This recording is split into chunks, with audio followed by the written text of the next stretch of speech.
Welcome to GTPL news. నేను దీపికా రాజ్. వార్తల ముందుగా హెడ్లైన్స్ చూద్దాం.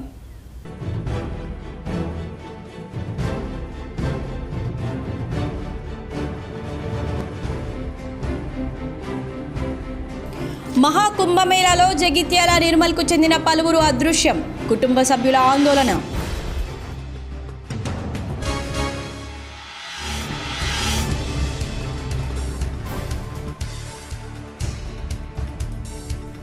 కరీంనగర్లో ఉత్సాహంగా రాష్ట్ర స్థాయి పోలీస్ క్రీడోత్సవాలు. ఒకరిని మించి మరొకరు నైపుణ్యాన్ని ప్రదర్శిస్తున్న పోలీసులు.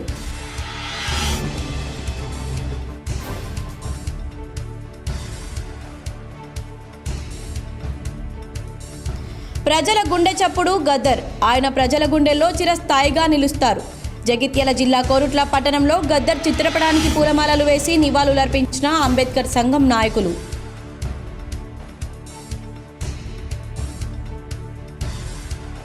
కరీంనగర్ టీటీడీ కళ్యాణ మండపంలో వైభవంగా మహాభారత ప్రవచన జ్ఞానయజ్ఞం. 9వ రోజు టీటీడీ కళ్యాణ మండపం నుంచి శ్రీ లక్ష్మీ వెంకటేశ్వర స్వామి ఆలయం వరకు శోభాయాత్ర.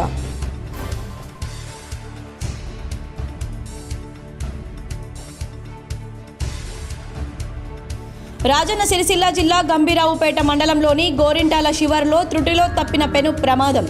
పంట పొలాల్లోకి దూసుకెళ్లిన ఆర్టీసీ బస్సు, పలువురికి గాయాలు. కరీంనగర్లో రాష్ట్ర స్థాయి పోలీసు క్రీడోత్సవాలు ఉత్సాహంగా సాగుతున్నాయి. ఒకరిని మించి మరొకరు పోలీసులు నైపుణ్యాన్ని ప్రదర్శిస్తున్నారు.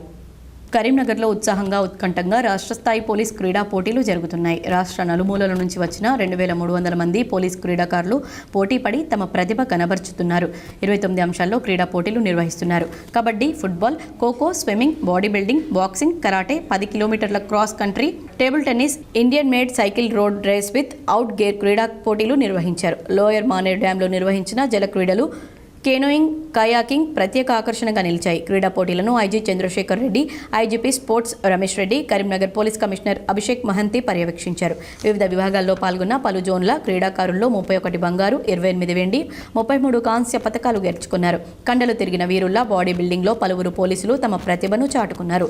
70 కిలోల విభాగంలో భద్రాద్రి జోన్కు చెందిన కార్తిక్, 75 కిలోల విభాగంలో హైదరాబాద్ జోన్కు చెందిన వినయ్, 80 కిలోల విభాగంలో హైదరాబాద్ జోన్కు చెందిన కరణ్ సింగ్, 90 కిలోల విభాగంలో హైదరాబాద్ జోన్కు చెందిన కుమార్ బంగారు పతకాలు సాధించారు. క్రీడల్లో ప్రతిభ కనబరిచిన వారికి పతకాలు, ప్రశంసా పత్రాలను అందజేశారు. ఈ రోజు రాత్రి పోలీస్ ట్రైనింగ్ సెంటర్లో క్యాంప్ ఫైర్, సాంస్కృతిక కార్యక్రమాలు ఏర్పాటు చేశారు. రేపటితో ముగుస్తున్న క్రీడోత్సవాలకు డీజీపీ జితేందర్ హాజరవుతున్నారు. కరీంనగర్ గాంధీ రోడ్డులోని టీటీడీ కళ్యాణ మండపంలో మహాభారత ప్రవచన జ్ఞానయజ్ఞం ముగింపు వేడుకలు వైభవంగా జరిగాయి. కరీంనగర్లో 9వ రోజు చివరి రోజు టీటీడీ కళ్యాణ మండపం నుంచి శ్రీ వెంకటేశ్వర స్వామి ఆలయం వరకు శోభాయాత్ర నిర్వహించారు. కోలాటంతో, భజన కీర్తనలు, పాటలతో, ధూమ్ధామ్ చప్పట్లతో శోభాయాత్ర సాగింది. భాగవత ప్రవచన జ్ఞానయజ్ఞం అత్యంత వైభవంగా జరిగింది. ఈ కార్యక్రమంలో గర్రెపల్లి మహేశ్వర శర్మ, మనోహర్ చంద్రశేఖర్, శ్రీనివాస్, విజయరాణి, శారద, స్వర్ణ తదితర భక్తులు అధిక సంఖ్యలో పాల్గొన్నారు. గంభీరావుపేట మండలంలోని గోరింటాల శివారులో త్రుటిలో పెను ప్రమాదం తప్పింది. పంట పొలాల్లోకి ఆర్టీసీ బస్సు దూసుకెళ్లగా పలువురికి గాయాలయ్యాయి. గంభీరావుపేట మండలం గోరింటాల శివారులో త్రుటిలో పెను ప్రమాదం తప్పింది. పంట పొలాల్లోకి ఆర్టీసీ బస్సు దూసుకెళ్లింది. బస్సులో 70 మంది ప్రయాణికులు ఉన్నారు. పలువురికి గాయాలయ్యాయి. క్షతగాత్రులను సిరిసిల్ల ఆసుపత్రికి తరలించారు. కామారెడ్డి నుంచి కరీంనగర్ ఆర్టీసీ బస్సు వెళ్తుండగా ఈ ఘటన జరిగింది. గోరింటాల శివారులోని పెద్దమ్మ టెంపుల్ స్టేజ్ వద్ద డౌన్లో న్యూట్రల్ చేసిన డ్రైవర్ కంట్రోల్ కాకపోవడంతో సడన్గా బ్రేక్ వేయగా టైర్ పేలడంతో అదుపు తప్పి పంట పొలాల్లోకి బస్సు దూసుకెళ్లింది. బస్సులో ప్రయాణిస్తున్న పలువురికి గాయాలయ్యాయి. జగిత్యాల, నిర్మల్ జిల్లాలకు చెందిన 4 మహాకుంభమేళాలో అదృశ్యమయ్యారు. కుటుంబ సభ్యులు ఆందోళన చెందుతున్నారు. మహాకుంభమేళాలో 4 అదృశ్యమయ్యారు. ఆచూకీ లేక కుటుంబ సభ్యులు ఆందోళన చెందుతున్నారు. జగిత్యాల, నిర్మల్ జిల్లాలకు చెందిన ఒకే కుటుంబానికి చెందిన 4 మహిళలు ఈ నెల 29న కుంభమేళాకు చేరుకున్నారు. తప్పుపోయిన వారిలో జగిత్యాల పట్టణం విద్యానగర్కు చెందిన నర్సవ్వ, కొత్తవాడకు చెందిన రాజవ్వ, నిర్మల్ జిల్లా కాడెంకు చెందిన బుచ్చవ్వ, సత్తవ్వ ఉన్నారు. 12 మంది వాహనంలో వెళ్లారని, 4 తప్పిపోయారని కుటుంబ సభ్యులు తెలిపారు. ఆచూకీ ఇప్పటికీ తెలియక ఆందోళన చెందుతున్నారు. జగిత్యాల, బెల్లపు సత్తవ్వ, బెల్లాలు, కడెం మండలం వీళ్ళు 4 ప్లస్ ఇంకో 8 మంది కలిసి వీళ్ళు ఒక ట్రావెల్ బస్ మాట్లాడుకొని మహాకుంభమేళ జాతర వెళ్ళడం జరిగింది. అక్కడ వెళ్ళిన తర్వాత వీళ్ళు సుమారు నైట్ అమ్మ ఇంట్లో నుండి వెళ్ళింది. ఇక తర్వాత వీళ్ళందరూ కలిసి వెళ్ళిర్రు. 12 మంది వెళ్ళారు. అందులో మరి ఈ 4 మిస్ అయిపోయారు అని చెప్పేసి బస్సు ట్రావెల్ డ్రైవర్ కాల్ చేసి మా తమ్ముడిని చెప్పడం జరిగింది. మా తమ్ముని చెప్పిన తర్వాత మేము అమ్మ నెంబర్కి కానీ అక్కడ ఉన్న మా వాళ్ళు ఎవరైనా వెళ్ళిరా అని చెప్పేసి వాళ్ళకు ఇన్ఫర్మేషన్ తెలుసుకోండి, మరి వీళ్ళు ఎక్కడ ఉన్నారు, మిస్ అయిపోయారట ఇట్లా అని చెప్పేసి మేము కాల్ చేసినాం. అక్కడ నుంచి ఏ రెస్పాన్స్ లేదు. మా వాళ్ళకి మాకు తెలిసిన వాళ్ళకి కాల్ చేసినా కూడా దొరకలేదు, ఎక్కడ కూడా కనబడలేరు అని చెప్పేసి అన్నారు. ప్లస్ కాల్ చేస్తున్నాం కానీ అమ్మ కాల్ ఎవరు లిఫ్ట్ కూడా చేయడం లేదు. ఇది కొంచెం చొరవ తీసుకొని వీళ్ళ నలుగురిని ఎలాగైనా వెతికి పట్టుకోండి. ప్రజల గుండె చప్పుడు గద్దరని, ఆయన ప్రజల గుండెల్లో చిరస్థాయిలో నిలుస్తాడని ఆల్ ఇండియా అంబేద్కర్ సంఘం నాయకులు అన్నారు. గద్దర్ 77వ జయంతి సందర్భంగా శుక్రవారం జగిత్యాల జిల్లా కోరుట్ల పట్టణంలోని డాక్టర్ బిఆర్ అంబేద్కర్ విగ్రహం వద్ద గద్దర్ జయంతి వేడుకలను ఘనంగా నిర్వహించారు. ముందుగా డాక్టర్ బిఆర్ అంబేద్కర్ విగ్రహానికి పూలమాలలు వేసి అనంతరం గద్దర్ చిత్రపటానికి పూలమాలలు వేసి ఘన నివాళులర్పించారు. ఈ సందర్భంగా పలువురు మాట్లాడుతూ గద్దర్ ప్రజల హక్కుల కోసం పోరాటం చేశారని, నిరుపేదల కోసమే గలం విప్పారని అన్నారు. ఈ కార్యక్రమంలో రాష్ట్ర నాయకులు బలిజ రాజారెడ్డి, రాసభూమయ్య, డివిజన్ అధ్యక్షులు ఉయ్యాల శోభన్, కోశాధికారి నగేష్, మాల సంఘం అధ్యక్షులు పొట్ట లక్ష్మణ్, ఉపాధ్యక్షులు గోరుమంతుల సత్తయ్య, ప్రధాన కార్యదర్శి బలిజ సంతోష్ కుమార్, కోశాధికారి సామల వేణుగోపాల్, సహాయ కార్యదర్శి కండ్లే మైకల్, కార్యవర్గ సభ్యులు ఎడ్ల ప్రభాకర్, చంటి చంద్రబాబు, శేఖర్ తదితరులు పాల్గొన్నారు. గరీబుల గలం, ఆ గరీబుల గలమే ఇవాళ రాష్ట్ర, జాతీయ, అంతర్జాతీయ స్థాయిలో వారి యొక్క గొంతు జనాలకు ఒక చైతన్యమే, జనాలను జాగృతి, జనాలకు దిక్సూచిగా గద్దర్ గారి గొంతు నిలిచింది. నాడే కాదు, నేటికైనా భవిష్యత్తులో కూడా వారి యొక్క బాణి, ఏ పాటకు ఏ బాణి కడతాడో ఆ బాణిలో ఇప్పుడు నడుస్తున్న అన్ని పాటలు అతని యొక్క బాణి అని చెప్పుకోక తప్పదు. ఎందుకంటే వారి మాటలే పాటలే మాటగా ప్రపంచ అత్యాధునిక వైద్య సౌకర్యాలు కల్పించాలనే లక్ష్యంతో పునర్నిర్మించ తలపెట్టిన ఉస్మానియా ఆసుపత్రి భవనానికి ముఖ్యమంత్రి రేవంత్ రెడ్డి శంకుస్థాపన చేశారు. ముఖ్యమంత్రి రేవంత్ రెడ్డి హైదరాబాద్లో ఉప ముఖ్యమంత్రి బట్టి విక్రమార్క, వైద్య ఆరోగ్య శాఖ మంత్రి దామోదర రాజనరసింహ ఇతర మంత్రులతో కలిసి ఆసుపత్రి నిర్మాణానికి సీఎం భూమి పూజ చేశారు. ప్రస్తుతం ఆసుపత్రి అఫ్జల్గంజ్లో ఉండగా నూతన భవనాన్ని గోషమహల్ స్టేడియంలో నిర్మించనున్నారు. 2000 పడకల సామర్థ్యంతో 32 లక్షల చదరపు అడుగుల విస్తీర్ణంతో కొత్త భవనం రానుంది. ఈ సందర్భంగా మంత్రి దామోదర రాజనరసింహ మాట్లాడారు. 30 ఏళ్ల కల కొత్త ఉస్మానియా ఆసుపత్రి అని, ఇది చారిత్రాత్మక దినమని చెప్పారు. ఉస్మానియా దేశంలోనే పేరెన్నికగన్న ఆసుపత్రి అని, దీని నూతన భవనం కోసం 6 నెలల్లోనే ప్రక్రియ పూర్తి చేసి సీఎం శంకుస్థాపన చేశారన్నారు. వేలాది మంది రోగులకు ఉస్మానియా అంటే ఓ నమ్మకం, అందుకే ఇతర ప్రాంతాలకు దీన్ని తరలించకుండా గోషమహల్లోనే ఉంచి ఆసుపత్రి నిర్మాణం చేస్తున్నామన్నారు. 5 భాగాలుగా నిర్మాణం జరుగుతుందని, 100% ఉచితంగా అన్ని రకాల సేవలు అందుబాటులోకి తీసుకొస్తామన్నారు. దీనికోసం 2700 కోట్లు ఖర్చు అవుతుందని అంచనా వేస్తున్నామన్నారు. 2 ఏళ్లలో మొత్తం భవన నిర్మాణం పూర్తి చేయాలని భావిస్తున్నామని దామోదర రాజనరసింహ అన్నారు. 26 ఎకరాల విస్తీర్ణంలో రూపుదిద్దుకోనున్న భవనం కార్పొరేట్ ఆసుపత్రులను తలదన్నేలా నిర్మించాలని నిర్ణయించారు. రాబోయే 100 ఏళ్ల అవసరాలకు తగినట్లు తీర్చిదిద్దాలని ఇటీవల నిర్వహించిన సమీక్షలో ముఖ్యమంత్రి అధికారులను ఆదేశించారు.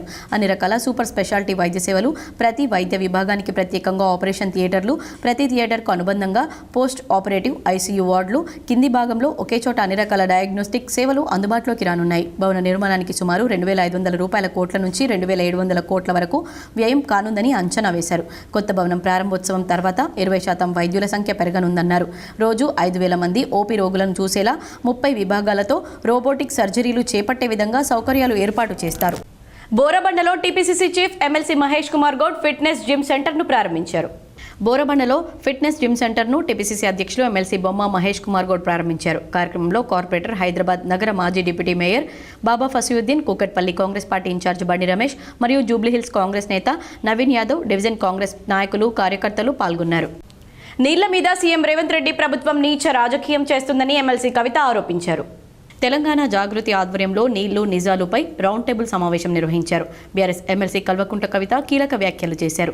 నీళ్ల మీద సీఎం రేవంత్ రెడ్డి ప్రభుత్వం నీచ రాజకీయం చేస్తుందన్నారు. నీటి విషయాల్లో రాజకీయం చేయడం మానేసి నిజాలు చెప్పాలని కోరారు. కాంగ్రెస్ పార్టీ బురద రాజకీయానికి గోదావరి వరదను కూడా తట్టుకుని మేడిగడ్డ బ్యారేజీ మేరు నగ ధీరుడిలా నిలబడిందన్నారు. కేసీఆర్ పూర్తి చేసిన ప్రధాన ప్రాజెక్టుల్లో మిగిలి ఉన్న చిన్న చిన్న పనులను ప్రభుత్వం పూర్తి చేయాలన్నారు. రాజకీయాలకు అతీతంగా కాంగ్రెస్ ప్రభుత్వం రాష్ట్ర ప్రయోజనాలను కాపాడాలన్నారు. కాంగ్రెస్ ప్రభుత్వం రాజనీతిజ్ఞతను ప్రదర్శించాలన్నారు. వైఎస్ఆర్ ప్రారంభించిన ఆరోగ్యశ్రీని కేసీఆర్ కొనసాగించారని, కాంగ్రెస్ ప్రారంభించిన ఉపాధి హామీ పథకాన్ని బీజేపీ కొనసాగిస్తుందన్నారు. అదే తరహాలో కేసీఆర్ ప్రారంభించిన పనులను సీఎం రేవంత్ రెడ్డి కొనసాగించాలన్నారు. సీఎం రేవంత్ రెడ్డి మిస్గైడెడ్ మిస్సైల్లా పనిచేస్తున్నారన్నారు. కేసీఆర్ శత్రువు అని రేవంత్ రెడ్డి అనుకుంటున్నారు, కానీ మన జలాలను తరలిస్తున్న ఆంధ్ర పాలకులు మన శత్రువులని ఆయన గమనించాలన్నారు. ఆంధ్ర కేడర్లో పనిచేసిన ఆదిత్యనాథ్ దాస్ను బాధ్యతల నుంచి తొలగించాలన్నారు. కృష్ణా ట్రైబ్యునల్లో రాష్ట్రం తరపున బలంగా వాదనలు వినిపించాలన్నారు. బీఆర్ఎస్ హయాంలోనే సీతారాం ఎత్తిపోతల పథకం పనులు దాదాపు పూర్తయ్యాయన్నారు. కాంగ్రెస్ ప్రభుత్వం దాన్ని ఆర్భాటంగా ప్రారంభించిన ఆ ప్రాజెక్టు ద్వారా చుక్క నీరు కూడా ఇవ్వలేదన్నారు. మనందరం జాగరూకతోని ఉండాల్సినటువంటి సందర్భం ఇది. ఎందుకంటే ఒక తెలంగాణ సోయితోని పరిపాలన జరుగుతలేదనేటటువంటి బాధతోని ఇవాళ పొద్దున్నుండి అందరూ చెప్పినటువంటి మాటల్ని తీర్మానాల రూపంలో గౌరవ రాష్ట్ర ముఖ్యమంత్రి రేవంత్ రెడ్డి గారికి ఓపెన్ లెటర్గా తెలంగాణ జాగృతి సంస్థ నుండి మేము ఇస్తున్నాం. ఇవాళ రౌండ్ టేబుల్కి అటెండ్ అయినటువంటి ప్రతి ఒక్క పెద్ద మనిషి కూడా మరి దీంట్లో సంతకాలు పెట్టినారు. కాబట్టి దీనికి ఉండే శాంక్టిటీ, వారికి ఉండేటటువంటి నాలెడ్జ్ని గౌరవ ముఖ్యమంత్రి గారు గౌరవించి మరి దీన్ని ఒక సెన్సిటివ్ దృక్పథంతో చూసి మన తెలంగాణ ప్రజల నీటి హక్కులు కాపాడాలని చెప్పి ముఖ్యమంత్రి గారిని మేము రిక్వెస్ట్ చేస్తూ ఉన్నాం. రిక్వెస్ట్ అనే మాట ఎందుకు వాడుతూ ఉన్నా అంటే రాజకీయాలకు అతీతంగా నీటిని కాపాడుకోవాల్సినటువంటి అవసరం ఉంది. ఆంధ్ర పాలకులైనా, మహారాష్ట్ర వాళ్ళైనా, కర్ణాటకలైనా నీటి విషయం వచ్చేటప్పటికి పార్టీలకు అతీతంగా వాళ్ళందరూ ఒకటవుతారు. ఇవాళ మనం అట్లా కావాల్సినటువంటి అవసరం ఉంది. కాబట్టి ఆ తీర్మానాలను నేను క్విక్గా చదివేసి ఈ సమావేశాన్ని ముగించుకుందాం. మొదటి తీర్మానం, మేడిగడ్డ బ్యారేజ్ని పునరుద్ధరించాలి. ప్రపంచంలోనే భారత్ను 3వ ఆర్థిక శక్తిగా నిలపనున్నట్లు రాష్ట్రపతి ద్రౌపది ముర్ము తెలిపారు. పార్లమెంట్ బడ్జెట్ సమావేశాలు ప్రారంభం సందర్భంగా ఉభయ సభలను ఉద్దేశించి రాష్ట్రపతి ప్రసంగించారు. భారత సామాజిక చేతనకు మహాకుంభమేళా నిదర్శనంగా నిలుస్తోందన్నారు. దేశాభివృద్ధి కోసం వేగంగా నిర్ణయాలు తీసుకుంటున్నట్లు చెప్పారు. తమ ప్రభుత్వం 3వ టర్మ్లో 3 రెట్ల వేగంతో అభివృద్ధి సాగుతుందని రాష్ట్రపతి తెలిపారు. బడ్జెట్ 2025లో రైతులు, మహిళలు, పేదలు, యువతకు ప్రాధాన్యం ఇస్తున్నామన్నారు. 70,000 కోట్లతో గ్రామీణ రహదారులను అభివృద్ధి చేస్తున్నామని, 3 కోట్ల మంది పేద కుటుంబాలకు ఇల్లు నిర్మిస్తున్నామన్నారు. దేశాభివృద్ధి ఫలాలు అందరికీ అందాలన్నదే మా లక్ష్యమన్నారు. పేద మధ్యతరగతి ప్రజలకు హోమ్ లోన్ సబ్సిడీ ఇస్తున్నామని, ఉద్యోగాల కోసం 8వ వేతన సంఘాన్ని నియమించామన్నారు. 25 కోట్ల మందిని పేదరికం నుంచి బయటకు తెచ్చామని, 1 నేషన్ 1 ఎలక్షన్ దిశగా అడుగులు వేస్తున్నామన్నారు. ట్యాక్స్ విధానాలను సరళీకరించామన్నారు. భారత్ త్వరలోనే 3వ అతిపెద్ద ఆర్థిక వ్యవస్థగా మారుతుందన్నారు. చట్టసభల్లో మహిళలకు రిజర్వేషన్లతో గొప్ప ముందడుగు వేస్తున్నామన్నారు. 70 ఏళ్లు దాటిన 6 కోట్ల మందికి ఆరోగ్య బీమా కల్పిస్తున్నామన్నారు. యువతకు ఉద్యోగాల కల్పనపై ప్రత్యేక దృష్టి పెట్టామన్నారు. దేశంలో 1,15,000 మంది మహిళలు లఖ్పతి దీదీలుగా మారారన్నారు.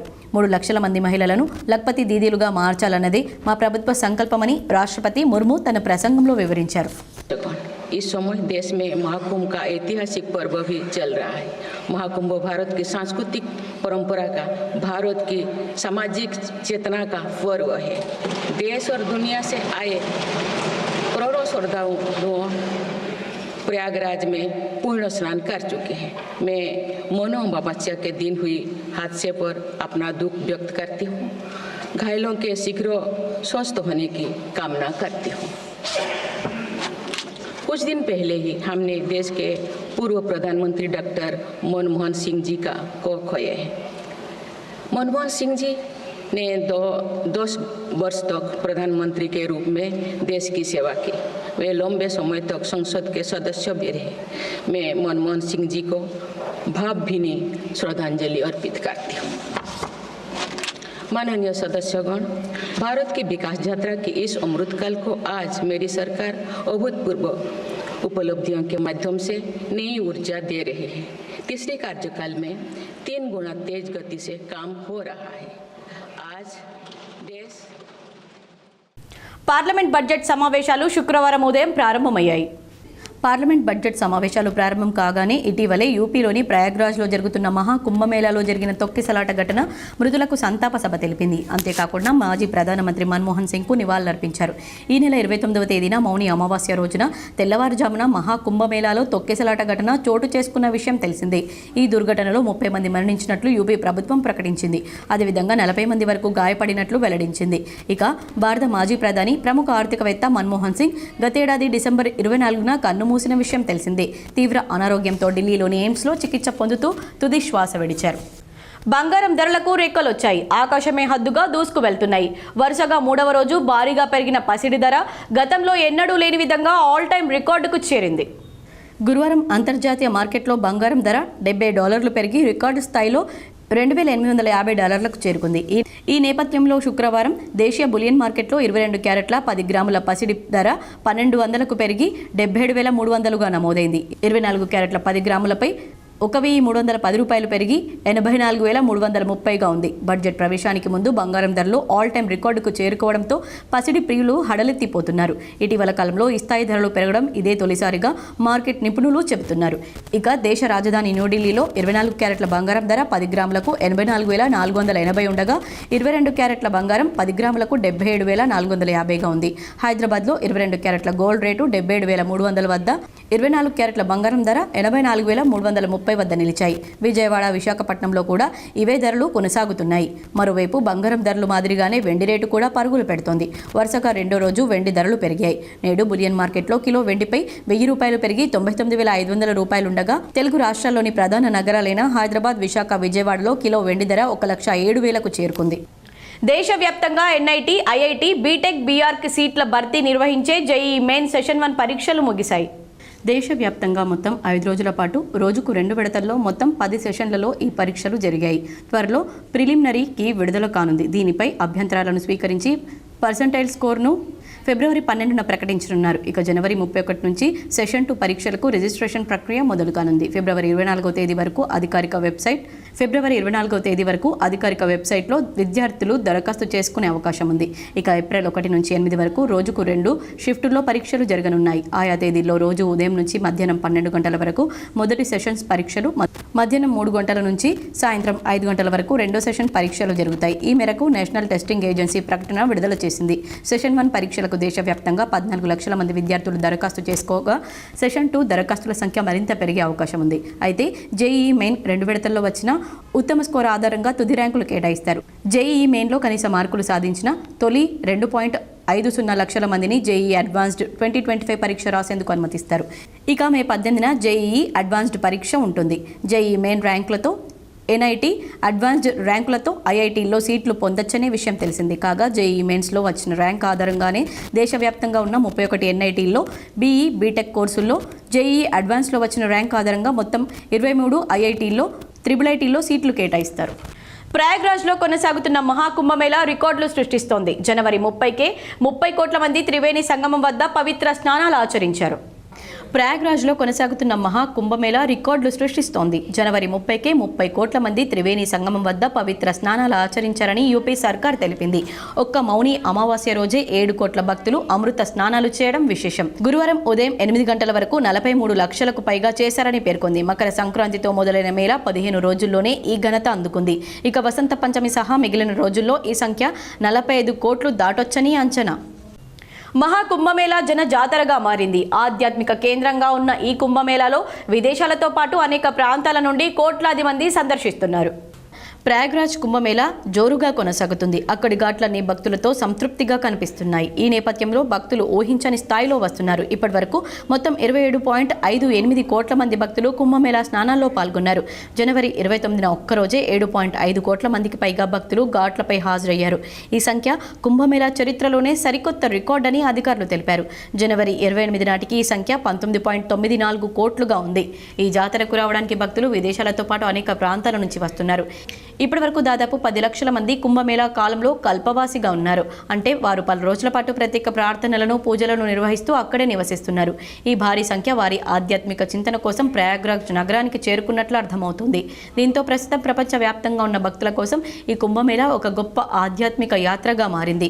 నిన్న తొక్కిసలాట ఘటన నేపథ్యంలో కుంభమేళా నిర్వహణకు సంబంధించి భద్రతా ఏర్పాట్లను మరింత కట్టుదిట్టం చేశారు. వైద్య సేవలు, స్వచ్ఛత, సురక్షిత రవాణా చర్యలు పాటించడంతో భక్తుల రద్దీని జాగ్రత్తగా నిర్వహించడానికి ఏర్పాటు చేసినట్లు అధికారిక వర్గాలు తెలిపారు.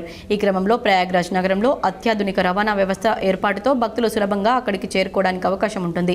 భక్తుల సంఖ్యకు అనుగుణంగా అవసరమైన అన్ని వసతులు అందుబాటులో ఉన్నాయని అధికారులు చెప్పారు. జనవరి 13న ప్రారంభమైన ఈ వేడుక ఫిబ్రవరి 26 వరకు కొనసాగుతుంది.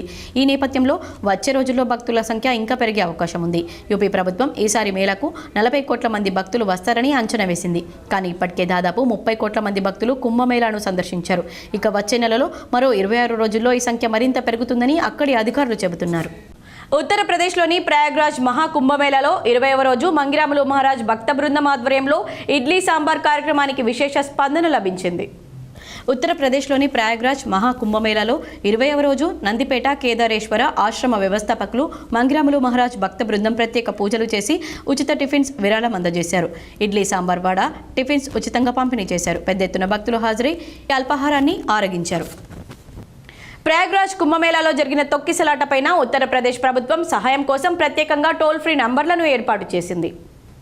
ఉత్తరప్రదేశ్లోని ప్రయాగ్రాజ్లో జరిగే మహాకుంభలో పాల్గొనే పౌరులకు సహాయం చేయడానికి ఉత్తరాఖండ్ ప్రభుత్వం టోల్ ఫ్రీ నెంబర్లను ఏర్పాటు చేసింది. మహాకుంభ్ కోసం ప్రయాగ్రాజ్ వచ్చే ప్రజలు టోల్ ఫ్రీ నెంబర్లను కాల్ చేయడం ద్వారా సహాయాన్ని పొందవచ్చు.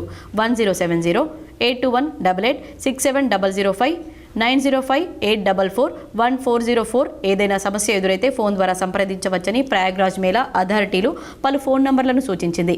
ప్రయాగ్రాజ్ మేళా అథారిటీ నంబర్ 0532-250-4011 మరియు 0532-2500775. అలాగే మహాకుంభమేళా వాట్సాప్ చాట్ 08887847135. అలాగే మహాకుంభ్ అగ్నిమాపక హెల్ప్ లైన్ 1945 మరియు మహాకుంభ్ ఫుడ్ మరియు supplies help line 1010, Mahakumbh help line 1920, Mahakumbh ambulance 102-108, పోయినా దొరికిన వారి కోసం హెల్ప్ లైన్ 0532-250-4011, అలాగే 0532-2500775 మరియు Maha Kumbh Mela police help line number 1944. అదేవిధంగా మహాకుంభ విపత్తు హెల్ప్ లైన్ నంబర్ 1077.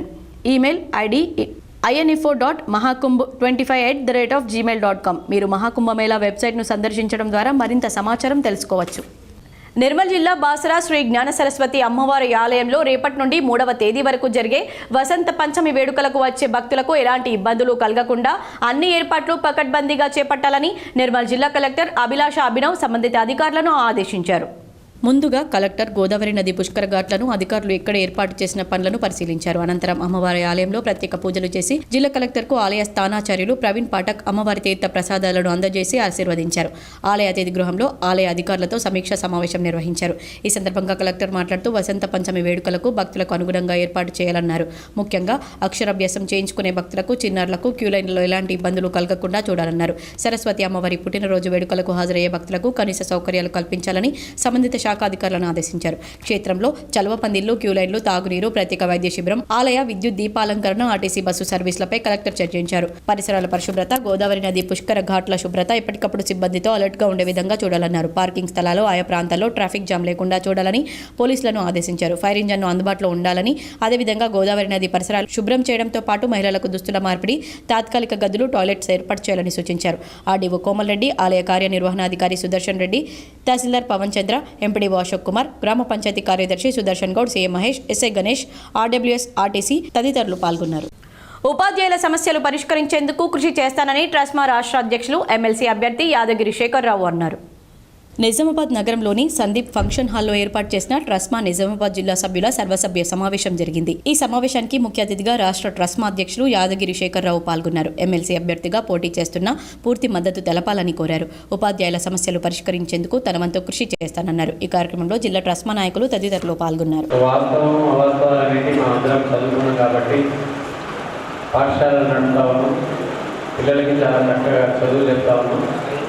టీచర్స్ కూడా నిరుద్యోగులైనటువంటి వాళ్ళందరికీ కూడా ఉద్యోగ అవకాశాలు ఇచ్చడం, తల్లిదండ్రులు కూడా బాగా రిసీవ్ చేసుకుంటున్నాం.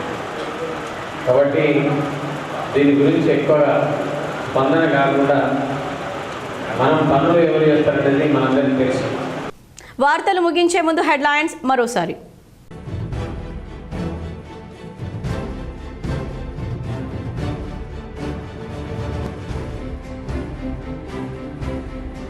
మహాకుంభమేళాలో జగిత్యాల, నిర్మల్కు చెందిన పలువురు అదృశ్యం, కుటుంబ సభ్యుల ఆందోళన.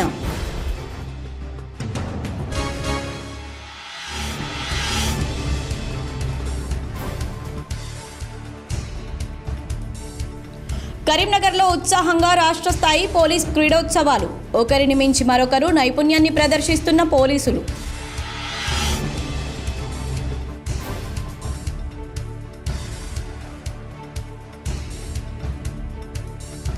ప్రజల గుండె చప్పుడు గద్దర్, ఆయన ప్రజల గుండెల్లో చిరస్థాయిగా నిలుస్తారు. జగిత్యాల జిల్లా కోరుట్ల పట్టణంలో గద్దర్ చిత్రపటానికి పూలమాలలు వేసి నివాళులర్పించిన అంబేద్కర్ సంఘం నాయకులు.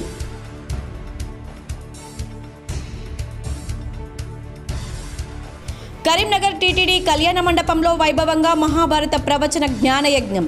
9వ రోజు టీటీడీ కళ్యాణ మండపం నుంచి శ్రీ లక్ష్మీ వెంకటేశ్వర స్వామి ఆలయం వరకు శోభాయాత్ర.